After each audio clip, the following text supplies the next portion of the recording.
presenta El Mostrador en la Clave. La actualidad desde distintos puntos de vista. Un espacio para la discusión bien informada. El Mostrador en la Clave. Con el equipo de El Mostrador. Estamos ya en El Mostrador en la Clave. Tenemos a Mirko Macari, a Iván Weissman. Muchas gracias por venir. ¿Qué tal? Buenos días. Un placer, pero nos obligan. Yo había señalado brevemente, antes de que ustedes llegaran, que un artículo que ustedes sacan hoy día que evalúa y disectan de alguna manera un comunicado que sacaron los trabajadores de Enel, me parece súper interesante porque este tipo de cosas se conocen cuando pasan las cosas que pasaron. No parece lógico de que hubiésemos conocido y se hubiese sabido la opinión de los trabajadores de Enel, esto a través de su sindicato, todo lo que ellos hablan respecto de la tercerización de los servicios, todo lo que ellos hablan respecto de cómo se ajustan los costos y lo que tienen que hacer los ejecutivos, que es bien explícito como lo cuentan. El lenguaje ingeniero comercial, el proceso de racionalización. Exacto, de la compañía de los 2000 en adelante. Exacto, eso probablemente no hubiese estado hoy día arriba de la mesa si es que no hubiese pasado lo que pasó. Y sin embargo, me parece súper interesante lo que plantean los trabajadores de Enel Distribución. Y a pesar de que lo han negado mucho, la empresa misma ha dicho esto no tiene que ver con la tercerización, no tiene que ver con la reducción de costos, hay otras razones, en fin. Pero está sobre la mesa el funcionamiento de una empresa a cargo de una de las más importantes utilidades públicas del país. O sea, lo que pasa, ahora hay un montón de aristas ahí, hay un montón de aristas ahí. La principal es que comunicacionalmente en él peor creo que no lo podrían haber hecho. O sea, no sé quién será la empresa comunicacional. Adivina. Tienen tres opciones. Tú conoces el canal. Pero tú dices... No, Exten. Exten. Mira. Y feedback para temas de reputación.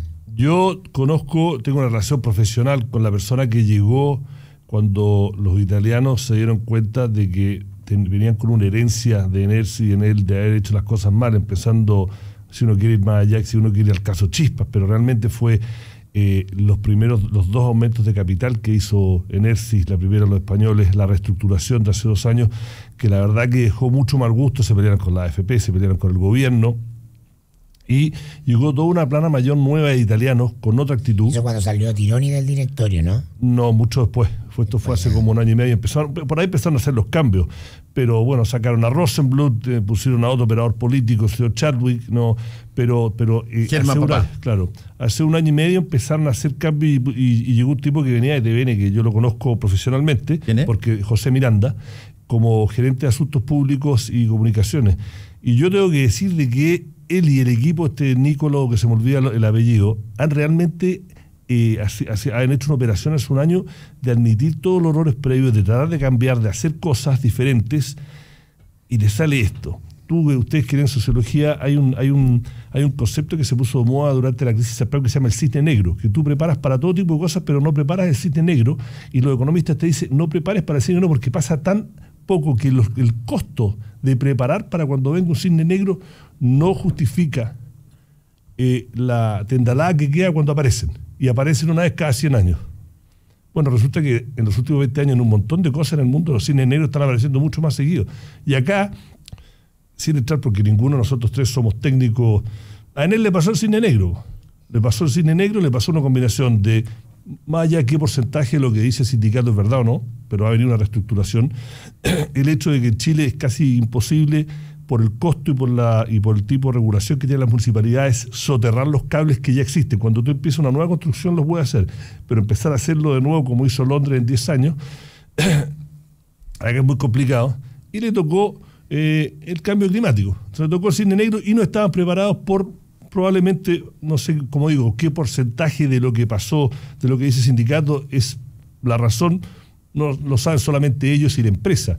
Pero si uno mira las métricas de Enel, claro, uno dice, a ver, esta es una empresa que está sacando muchos dividendos de su operación en América Latina para pagar deuda en Italia. ¿Por qué no invierten un poquito más con esa plata? Un poquito la crítica que se le hace también a Aguas Andinas, ¿no? Y es un problema, o no sé si es un problema, pero es un fenómeno mundial, porque en general los últimos 30 años, con excepciones, en el mundo todo este tipo de servicios se ha privatizado, una cosa que era antes siempre una responsabilidad del Estado, bien malo regular. Yo era muy chico, así que no me acuerdo cómo era el sistema eléctrico cuando era del Estado, así que no, yo sé que el de teléfono era malo, pero es una cosa que ha pasado en el mundo entero, y este tipo de críticas, cuando suceden estos hechos, claro, la gente se frustra, la gente se frustra. Y más allá de todo eso, volviendo a lo que creo que comunicacionalmente en él no lo ha hecho muy bien. Yo creo que la información que publicamos ayer con este comunicado del sindicato, primero que nada viene a contravenir la información oficial de la empresa, y también contraviene al gerente de empresa eléctrica, Rodrigo, ¿cuánto se llama? Castillo. Rodrigo Castillo. De que prácticamente los únicos problemas habían sido comunicacionales, que la empresa no ha reducido ningún costo operacional de nadie, ni echado a nada.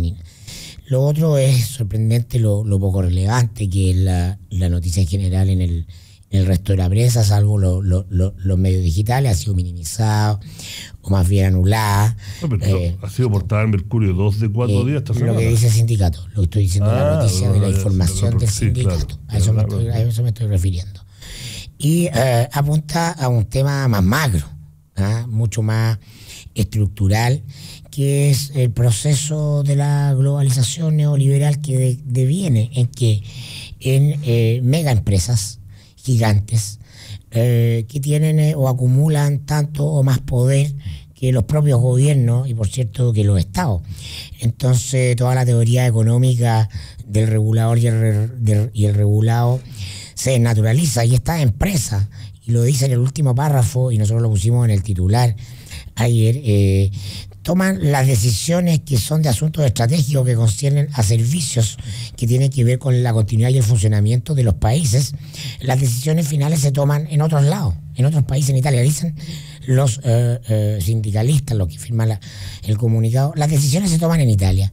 Estas decisiones vienen siendo respecto de las filiales en América Latina hace mucho tiempo, de reducción de costos para incrementar utilidades. La utilidad del año pasado fueron 140.000 millones de pesos, y al ejecutivo que no le gusta se va.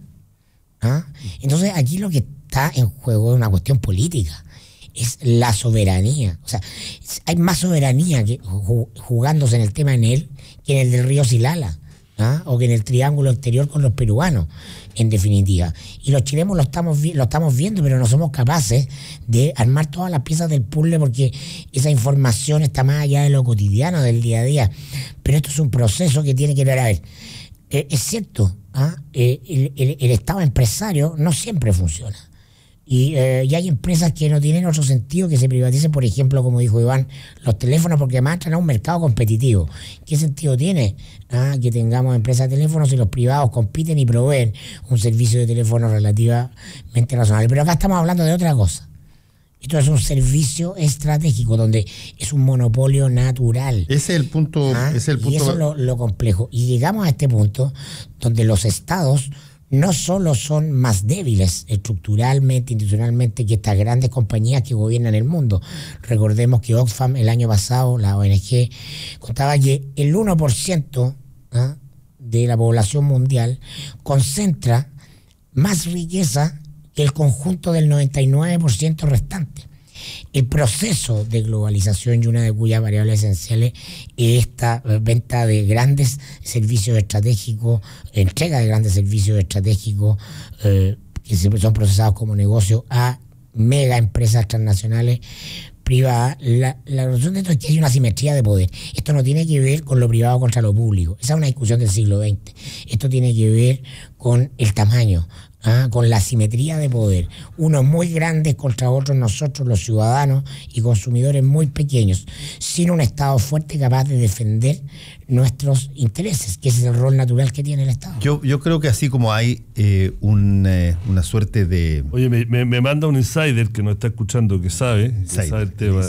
¿Qué dice el insider? Me dice dos cosas. Uno, error mío, que José Miranda llegó con Daniel Fernández, que efectivamente se adaptó a todo lo que están haciendo estos nuevos italianos, pero el que lo trajo al ex Endesa Energy fue Daniel Fernández, ex de TVN, porque José Miranda venía de TVN. Ex de TVN y ex de Hidroesen. Claro. Y lo otro que me dice, la mayoría de la gente que salió, le pregunto por los sindicatos, ¿cuán verdad es? Insarde ya no está conectado, me dice, la gran mayoría de la gente salió de Endesa, no Chilecto. Entonces me dice que tomar un poco con escepticismo lo que dice el sindicato. En los 2000. Bueno, pero lo explica muy bien en el comunicado del sindicato. Las cuadrillas de gente que llevaba años arreglando emergencias fueron externalizadas. Es decir, hoy día Fernando y Mirko se compraron un par de camionetas, contratan 5 haitianos y hay en la página de en un aviso, oiga, ¿quiere usted? Lo contratamos para que... Yo supongo que debe ser una cosa un poquito más... Bueno, pero es distinto al señor que lleva, 15 años trabajando en la cuadrilla de emergencia y tiene una experiencia en la cuadrilla de emergencia. Por supuesto, ese señor es más caro, por supuesto que es más viejo, por supuesto que sale más caro indemnizarlo y todo lo que tú quieras como costo, pero eso es parte de, pues.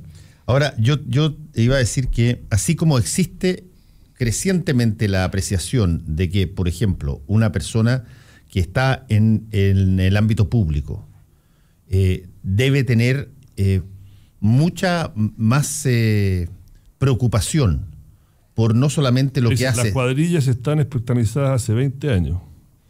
Nos están escuchando y corrigiendo al mismo tiempo. Pero no están corrigiendo, están defendiendo, ¿no? Bueno, pero déjame terminar la idea porque él dice, así como hay una conciencia hoy día, después de todo lo que ha pasado, que una persona por estar en el servicio público, ser funcionario público, ser presidente de la República, ser senador, tiene que tener un estándar un poco mayor que el del privado común y corriente, justamente por la...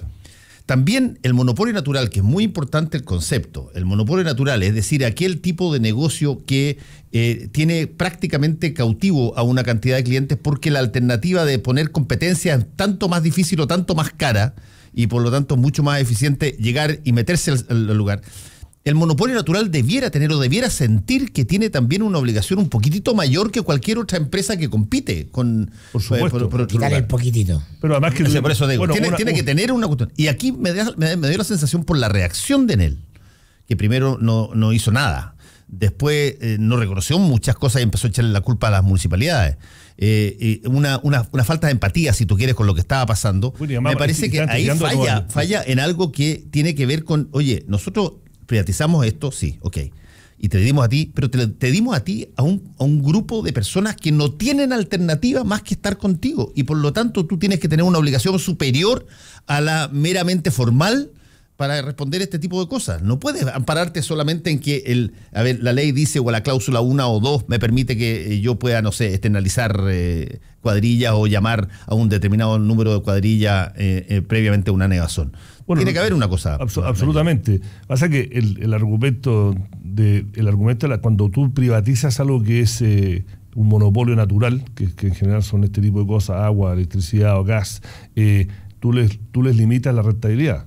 A diferencia cuando tienes competición que no...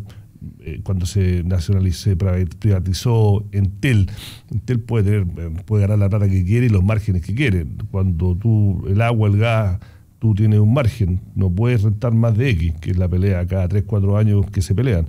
Pero más allá, que no es poquito. No, por supuesto que no. 15%. No, el 15% aumentar la rentabilidad. La rentabilidad, de acuerdo a la regulación, no puede ser más del 7-8%, por eso están peleando. Rentabilidad sobre el patrimonio. Pero eso es técnico aburrido. No, el debate es intrínseco. ¿Qué rol debe tener el Estado con estos servicios públicos? Porque hubo toda una ola de privatizaciones en el mundo en los 80, 70, 80, 90, ¿no? Y el debate se está dando ahora de que si efectivamente no el agua y el gas, o estos que son monopolios naturales, que son requisitos básicos, necesidades básicas de la ciudadanía, tienen que estar en manos de privados. Ahora, el argumento que le dice el otro son recursos que nosotros como Estado no tendríamos para haber llegado donde han llegado con distribución de gas de electricidad, y esto es el costo de poder darle más a la sociedad. Ahora, la regulación... la regulación se hace mal. O sea, Chile, tú estás consciente tanto como nosotros, Iván, que si esto fuera al revés, pongámonos el contrafactual, si es que estuviéramos hablando de un servicio público que le pasa exactamente lo que le pasó a Enel, tú tendrías ya por lo menos no sé qué cantidad de indicaciones en el Senado, en el Congreso, para privatizar el servicio. Porque no se tolera. Sería aportar mercurio.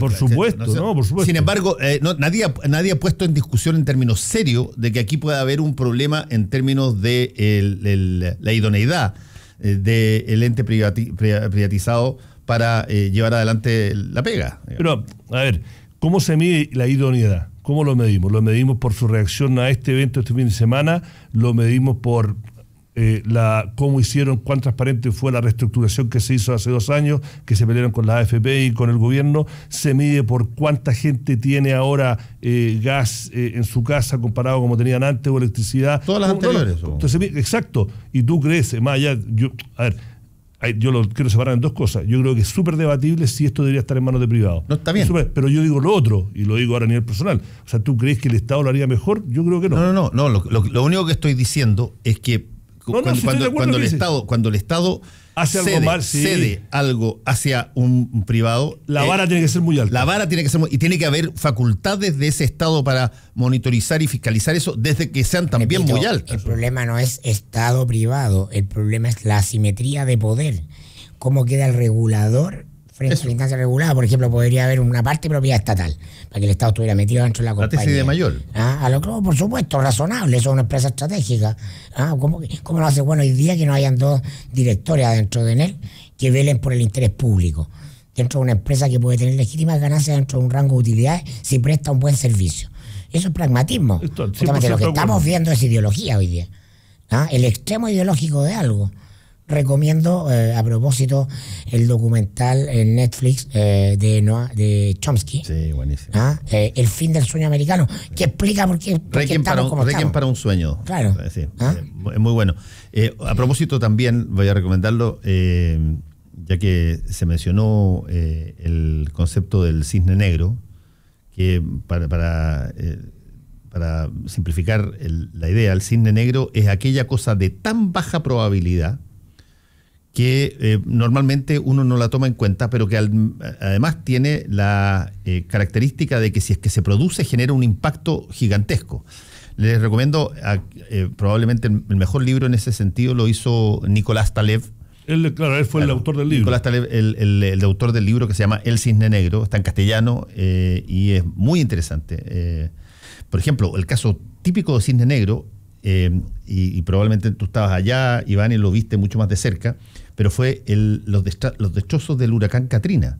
El huracán Katrina se venía, pero por años, diciendo de que en la zona, toda esa zona de Nueva Orleans se le había quitado territorio al mar, se había avanzado como un poco como en Holanda. Y no estaban las mantenciones hechas porque costaba una barbaridad mantener los diques que contenían muchas puestas del mar, y se decía, oye, ¿qué pasa si es que viene un tornado grado 5? No, pero es que no va a venir, la última vez que vino fue hace no sé cuántos años, y todas estas cosas empezaron a dejarse estar, etcétera, hasta que viene el problema, hasta que aparece el cisne negro. Mira, el lado más aberrante del capitalismo, la insensibilidad al capitalismo, es que en la época de cuando la industria automotriz americana estaba siendo totalmente asediada por la asiática, por los japoneses, sí. y se pensó que en un momento que las 3 grandes de Ford, General Motors y Chrysler estaban muy complicadas, hacían una vez al año salían que tenían que un modelo tenía un problema de freno, y tenían que lo que se llamar a todos los que compraron ese modelo y tenían que arreglarlo. Y después salió en las investigaciones, porque hacen estas grandes demandas que por miles de millones, que la discusión interna del directorio de los ejecutivos era, a ver, alguien le decía, mira, hay un problema con este freno, que en ciertas condiciones puede pasar X, Y, Z.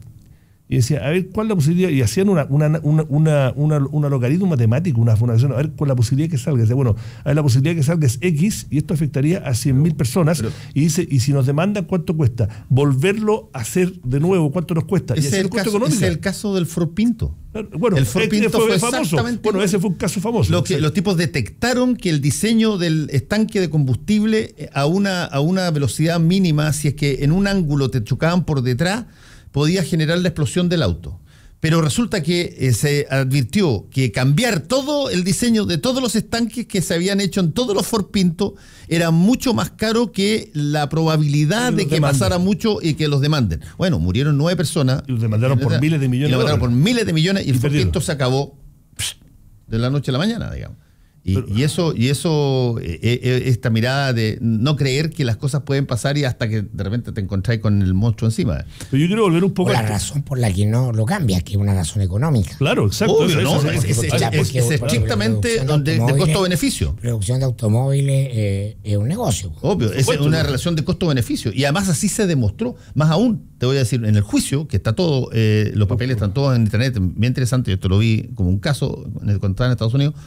En el juicio, el defensor de Ford lleva la lógica de costo-beneficio, la lógica de que esto era más barato, como un valor, como diciendo, mira, dentro de nuestra cosa está el minimizar los costos para la empresa. Y por lo tanto, eso es un valor americano. Es un valor el que uno haga lo ingente esfuerzo para abaratar los productos. Y si que esto significa esta externalidad negativa, hicieron pedazos. Lo interesante, lo más triste del debate chileno es que todavía miramos en lógica siglo XX. La dicotomía Estado-mercado. Si tú estás a favor de una cosa, estás en contra de la otra. Tú no puedes no mirar el siglo XX. Y no darte cuenta que hay en el espíritu del capitalismo una fuerza poderosa de transformación que, entre otras cosas, posibilita, no en Chile, por supuesto, porque esto no es capitalismo, esto es otra cosa, en los países anglosajones sobre todo, el desarrollo de la tecnología, el correr las fronteras, ¿no?, del conocimiento, producto de esta necesidad. Y grandes compañías son emblemáticas de eso. La revolución digital sin duda lo es, y eso corresponde básicamente a desarrollo del mundo privado que cooperan o se alían virtuosamente con el mundo del conocimiento, con universidades.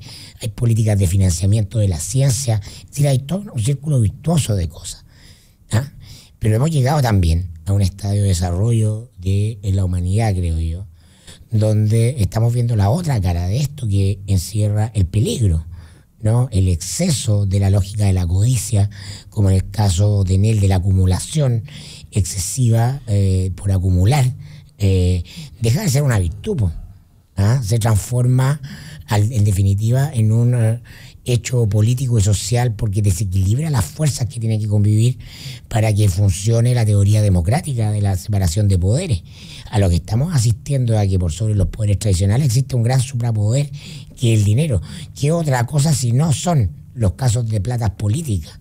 ¿No? En definitiva, el secuestro de la soberanía de los electores, la soberanía de los países, ¿no?, de su poder político, porque nadie se resiste al dinero y se crean circuitos de poder paralelo transparente en la opacidad que burlan el sistema democrático. Y finalmente, en el sistema democrático, en el Parlamento, en donde deberíamos estar representados todos, lo que hay es cada vez personeros que velan mucho más por su individual, lo que redunda evidentemente en una mala calidad del reclutamiento parlamentario. La calidad de este Parlamento no tiene nada que ver, por cierto, con la calidad del Parlamento del año 90, ni mucho menos con la calidad del Parlamento previo al año 73. No, además que que es una cosa muy sutil, porque ¿qué pasa? Se crean consensos y esos consensos se convierten después como en verdades reveladas, y nadie se atreve en una forma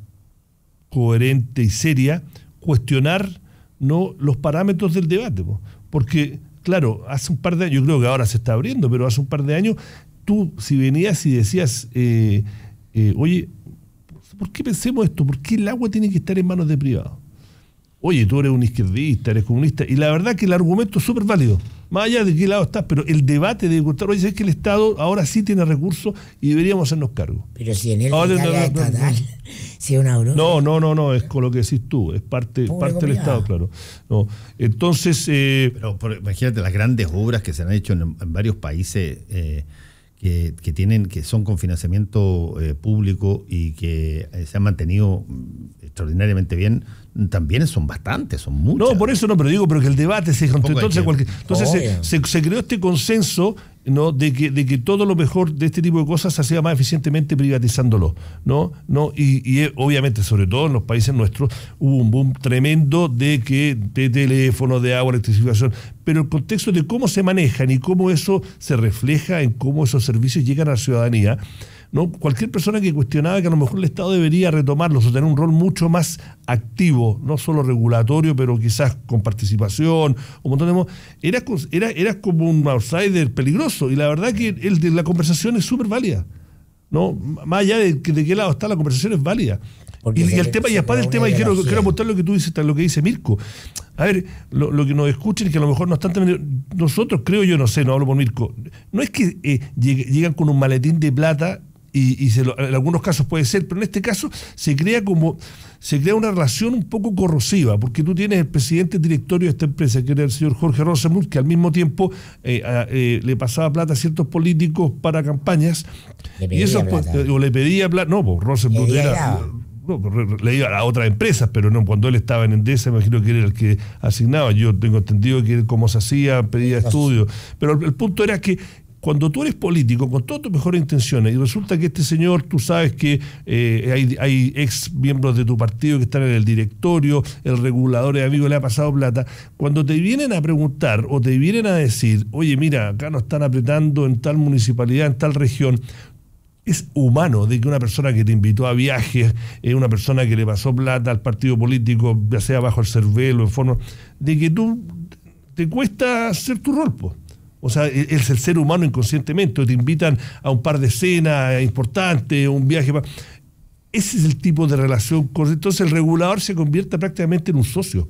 En la lógica chilena es mucho peor, Iván, porque lo que ocurre es que el que entra al circuito, entra al club.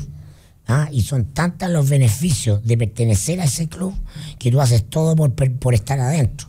Es decir, entra al circuito extrainstitucional del poder. El personaje que está a cargo hoy día en el presidente del directorio de Germán Chávez es un símbolo de eso. Alcalde de Providencia designado por Pinochet, miembro de la comisión política de la UDI, le pasa 5 millones de pesos al Lago para la primera piedra de su fundación Democracia y Desarrollo junto a otros personajes. Después pasa a ser director de COPSA, ¿no? La asociación de concesionarias que generan su marco regulatorio en el gobierno del Lago. Es decir, está con todos los sombreros. Es el tipo de personaje que ejerce el poder fáctico en Chile. Ese tipo de personaje es lo que transforma este país no en una economía moderna y desarrollada, sino que en un fondo. Y eso pasa. Son lo muy mismo. Pocos los que administran todo y se rotan entre la política y los negocios. Rosenbluth también, es decir, funcionario de Frey, pasa al mundo privado.